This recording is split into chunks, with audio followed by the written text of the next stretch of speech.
Hello student, আজি আমি আৰম্ভ কৰিম যি মেথছৰ যি এমচিকিউ আছে আমাৰ 45টা এমচিকিউ আছে।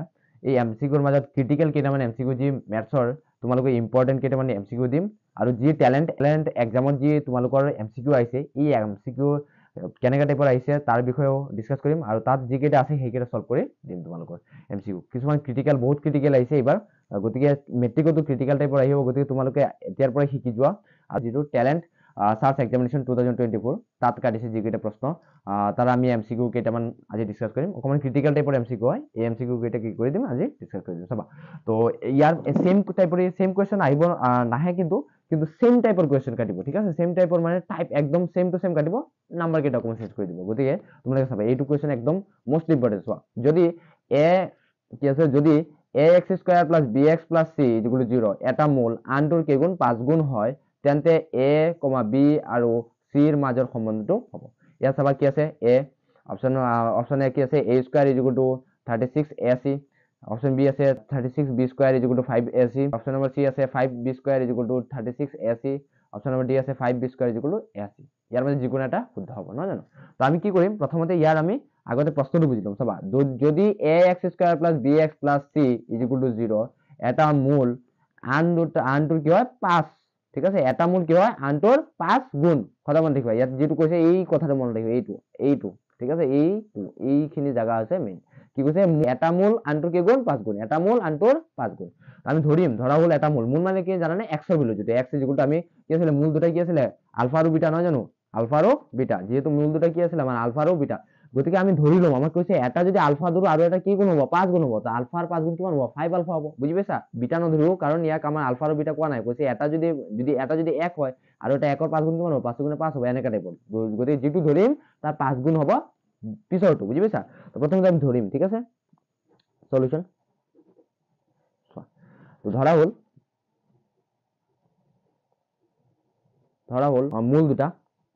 মূল দুটা চাবা কি কি আছে, আলফা আৰু বিটা। লিখিম নে নিলিখো বিটা, কাৰণ কি কৈছে চোৱা, মূল এটা মূল আনটোৰ কি গুণ 5 গুণ। তো এটা মূল যদি আমি আলফা হয় আৰু এটা মূল কি হ'ব 5 গুণ হ'ব, ইয়াৰ 5 গুণ। তো ইয়াৰ 5 গুণ হলে কি হ'ব 5 আলফা। বুজি পাইছা নে?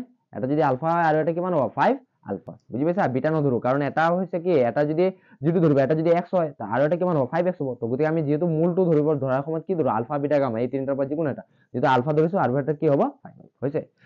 এতিয়া আমি লিখিম এতেকে শূন্য দুটা পালো, নহয় জানো? এই শূন্য দুটা পাইছো না, মূল মানে কি শূন্য, তো শূন্য দুটা পাইছো। আমি জানো ফৰ্মুলা কি আছিল, শূন্য দুটাৰ সমষ্টি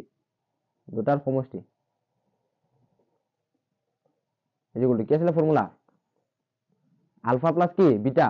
বিটাৰ মান কি আছে চোৱাচোন, 5 আলফা লৈছো হয় নাই, আমাৰ 5 গুণ গৈছে। তো ইয়াত লম কি 5 আলফা। ঠিক আছে, 5 আলফা ইকুয়াল টু ফৰ্মুলা কি আছিল মাইনাস বি বাই, নহয় জানো?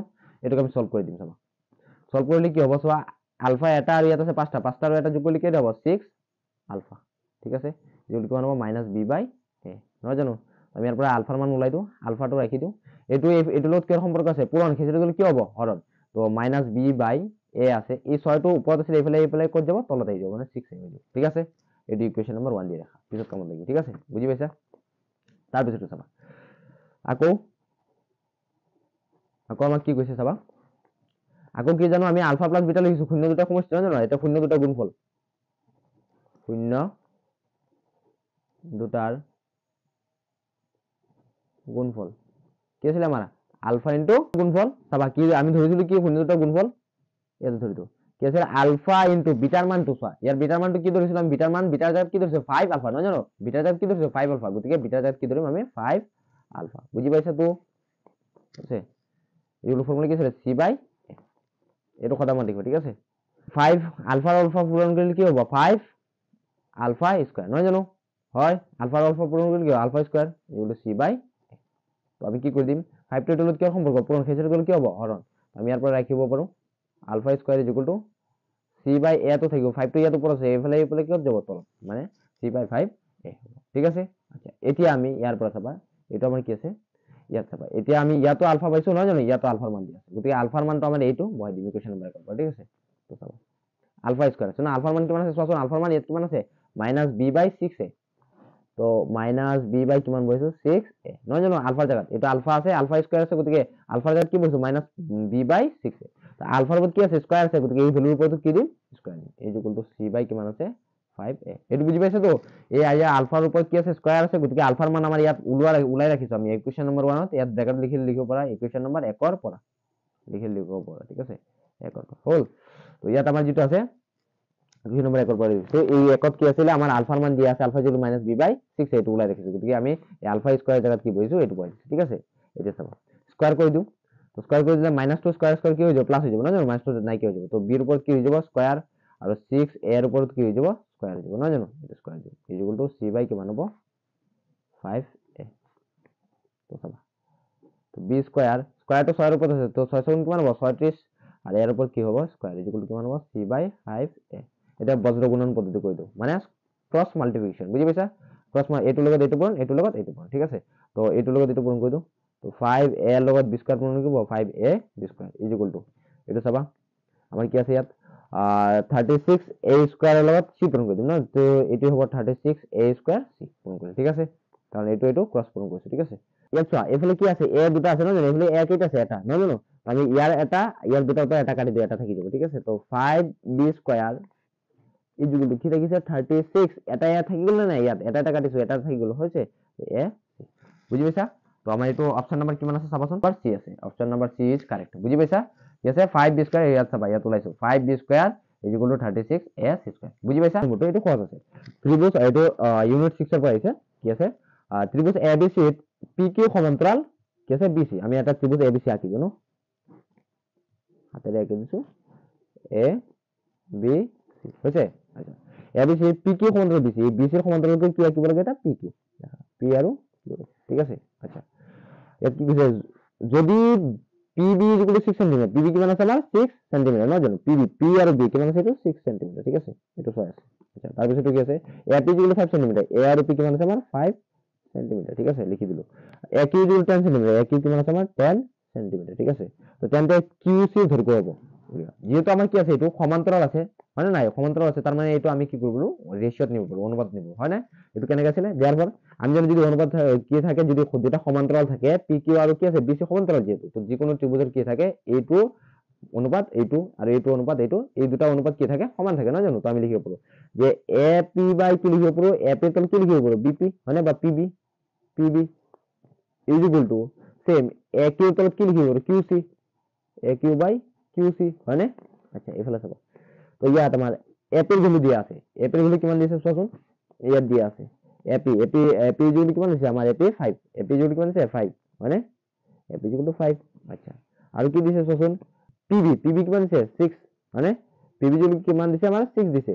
তো pb জায়গাত আমি 6 বহাইছো হৈছে ইকুয়াল টু aq এর ভ্যালু দিয়া আছে চোৱা aq দিছে কিমান 10 তো aq জায়গাত আমি 10 বহাই দিম ডিভাইড বাই qc নাই আমি qc ৰাখি দিম হৈছে এতিয়া এটা কাম কৰিম বজ্ৰপূৰণ কৰি দিম কি আছে ক্রস মাল্টিপ্লিকেশন এটো লগত এটো এটো লগত তো 5 এর লগত qc পূৰণ কৰি কিমান হ'ব 5 ইনটু qc ৰাখি দিলো ইজ ইকুয়াল টু 6 এৰ লগত 10 পূৰণ কৰি 6 ইনটু 10 আচ্ছা 5 qc লগত কি সম্পৰ্ক পূৰণ ক্ষেত্ৰত গলি কি হ'ব হৰণ তো qc ইজ ইকুয়াল টু কিমান হ'ব 6 ইনটু 10 ডিভাইড বাই কিমান হ'ব 5 আহি যাব 5 দি পেলাই 10 যাব কিমান দুবাৰ তো qc ইজ ইকুয়াল টু কিমান হ'ব 6 ইনটু 2 তো ইয়াত আমাৰ qc ইজ ইকুয়াল টু কিমান হ'ব 6 টু কিমান হ'ব 12 যেহেতু সেন্টিমিটার তো 12 সেন্টিমিটার তো ইয়াত আমাৰ option number D is correct 3 নম্বৰটো কি আছে এটো আৰু অকমান ক্ৰিটিক্যাল টাইপৰ চাবা সহজ আছে ইমান নহয় যি ক্ৰিটিক্যাল টাইপৰ দিছে হেতু মই সহজকৈ ভঙাই দিম কি হৈছে চাবা যদি t, 2t আচ্ছা মাইনাস 2,6 আৰু 3,1 বিন্দু কেইটা একৰেখীয় হয় তেন্তে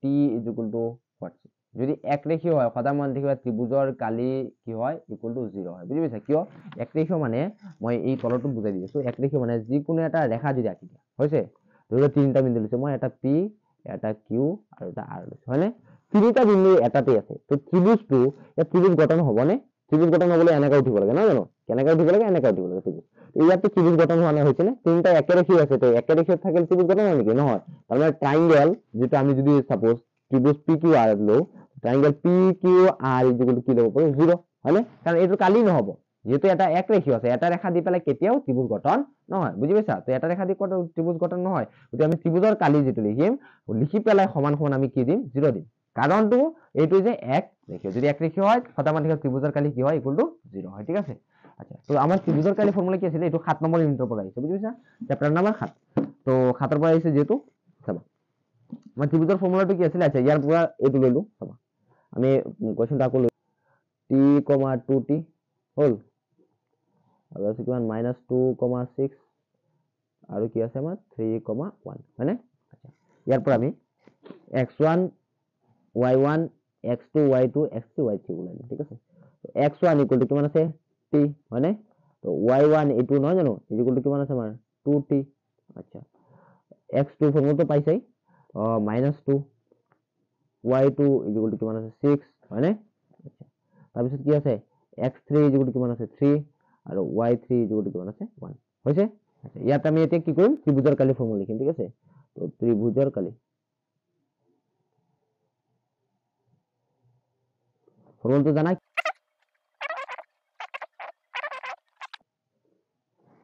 লিখিলো ত্ৰিভুজৰ কালি half whole into x1 whole into কি আছে y2 minus y1 plus x2 whole into y3 minus y1 plus x3 y1 minus y2 ঠিক আছে আচ্ছা আমি এই ফর্মুলাটো কি কৰিম এই ফৰ্মুলাটোৰে এইটো আমি কি কৰি দিম ওলাই দিম হৈছে আচ্ছা চাবা এতিয়া আমি 1/2 বহাই দিলো ব্র্যাকেট ঠিক আছে x1 x1 এর ভ্যালু কিমান আছে t নহয় জানো x1 এর ভ্যালু কিমান আছে t তো t বহাই দিম ব্র্যাকেট আছে ব্র্যাকেট y2 এর ভ্যালু কিমান আছে y2 এর ভ্যালু চাবা y2 এর ভ্যালু কিমান y2 আছে আমাৰ 6 নহয় জানো 6 মাইনাস y3 এৰ ভ্যালু কিমান আছে y3 এৰ ভ্যালু আছে আমাৰ 1 1 হৈছে আচ্ছা প্লাস 3 আছে প্লাস আকৌ x2 এর ভ্যালু কিমান আছে চোন x2 আমাৰ আছে -2 নহয় জানো ব্র্যাকেট দিব -2 হৈছে আকৌ ব্র্যাকেট দিয়া আচ্ছা y3 minus y1 নহয় জানো y3 minus y1 y3 আমাৰ কিমান আছে চোন y3 আছে আমাৰ 1 minus y1 y1 to কিমান আছে আমাৰ চোন y1 2t আছে নহয় জানো 2t আছে ব্র্যাকেট ক্লোজ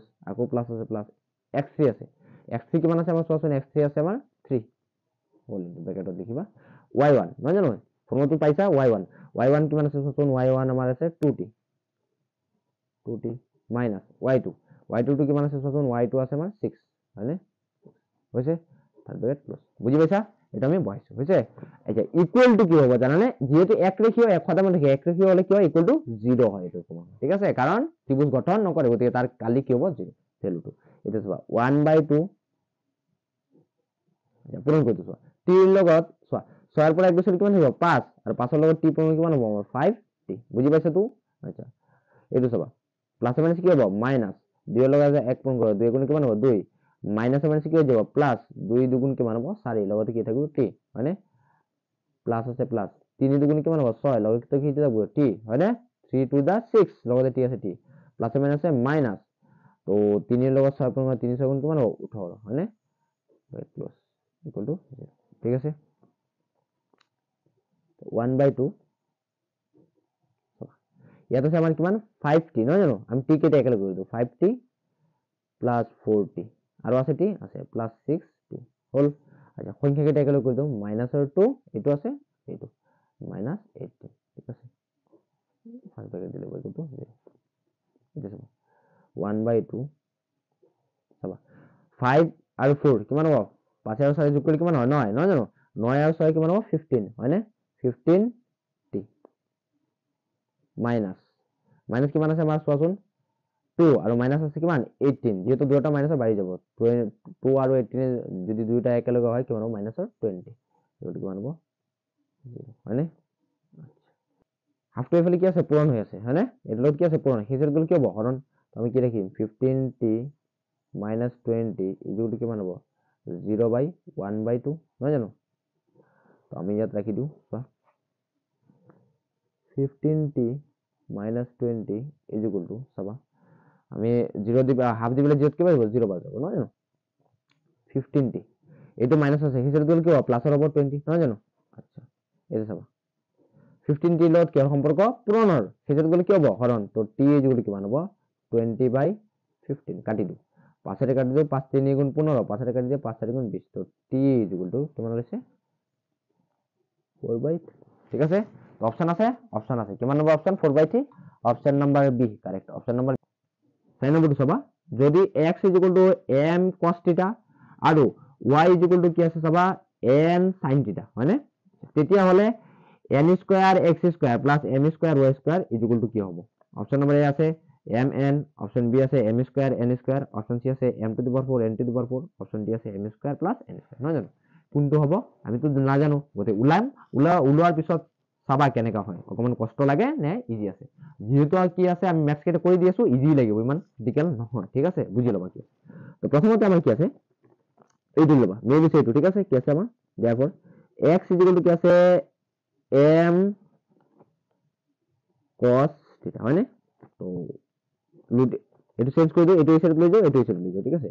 আমি এইটো ফোৰ চাইডতো এই চাইডত আনিছো, বুজি পাইছা? ৰাইট হেণ্ড চাইডটো লেফ্ট হেণ্ড চাইডত লৈ আছো। m কি আছে cos থিটা ইজ ইকুৱেল টু কি থাকিব x, হয়নে? তো চাবা m cos থিটাৰ লগত কিয় সম্পৰ্ক, পূৰণ, সেই গ'ল কি হ'ব হৰণ। তো cos থিটা ইজ ইকুৱেল টু x বাই কি হ'ব m, হয়নে? আচ্ছা, এইটো আমি ৰাখি দিওঁ ইকুৱেশ্যন নম্বৰ 1, কামত লাগিব পিছে, ঠিক আছে। সেম আকৌ আবাৰ কি কৈছে আমাক, আকৌ দি আছে y ইজ ইকুৱেল টু দিয়া আছে n sin থিটা, নহয় জানো? আমি এইটো লিখি দিম y ইজ ইকুৱেল টু কি আছে, সৰি y ইজ ইকুৱেল টু, এইটো y ইজ ইকুৱেল টু কি আছে, ইয়াত প্ৰথম দিয়া আছে কি আছে n sin থিটা, ঠিক আছে, এইটো দিয়া আছে y is equal two n sin থিটা, হৈছে। সেইটো ঠিক তেনেকা সাইড চেঞ্জ কৰি দিওঁ, n sin থিটা লৈ লওঁ, sin theta is equal to y, ঠিক আছে। তো n sin থিটাৰ লগত কিহৰ সম্পৰ্ক, পূৰণ, ফেচৰ গ'ল কি হ'ব হৰণ। আমি ইয়াৰ পৰা ৰাখি দিব পাৰোঁ sin theta is equal to y by n, ঠিক আছে। এতিয়া আমাৰ ফৰ্মুলা আছিলে, মানে আমি ফৰ্মুলা অনুযায়ী এইটো আছে কি যে কিমান, ইকুৱেশ্যন নম্বৰ 2, ঠিক আছে।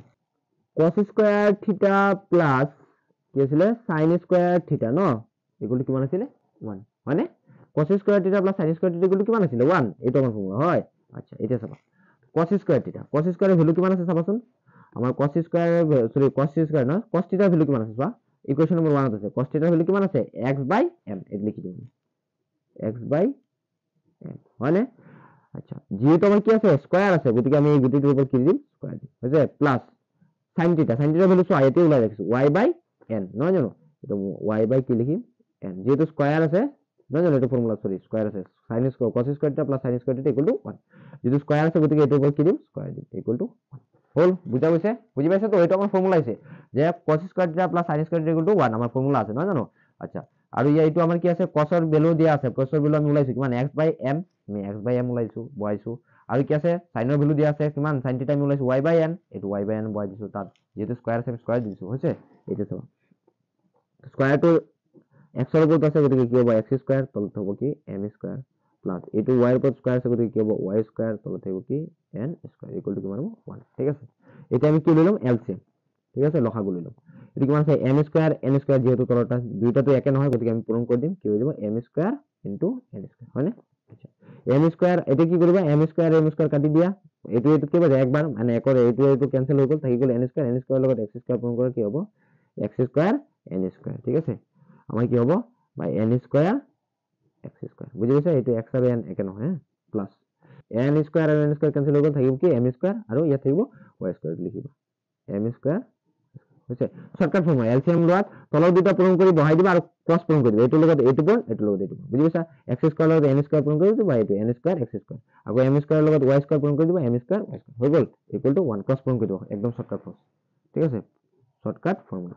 তো এইফালে চাবা এতিয়া আমি ক্ৰস পূৰণ কৰিব লাগিব, এইটোৰ লগত এটা এক আছে, নহয় জানো? তলত কি আছে এটা এক আছে, একৰ লগত এইটো পূৰণ কৰা কি হ'ব আমাৰ n স্কয়ার x স্কয়ার, নহয় জানো? এইটো ললো প্লাস কি আছে m square y square equal to এইটোৰ লগত এইটো পূৰণ কৰি দিয়ে কি থাকিব আমাৰ m স্কয়াৰ n স্কয়াৰ, নহয় জানো? আমি তো এইটোও ল'ব লাগে, চোৱা ইয়াত আমাক কৈ দিছে কি কৈছে n square x square plus m square y square equal to কি হ'ব, এইটো তো আমাৰ ইয়াত আছেই, এইটো n স্কয়াৰ x স্কয়াৰ, চোৱা n square x square plus m square y square equal to কিমান হ'ব লাগে আমাৰ m square n square, option আছে নে m স্কয়ার n স্কয়ার আছে, option number B correct, m square n square, ঠিক আছে। বুজি পাইছা তো? আশা কৰো বুজি পাইছা, ঠিক আছে।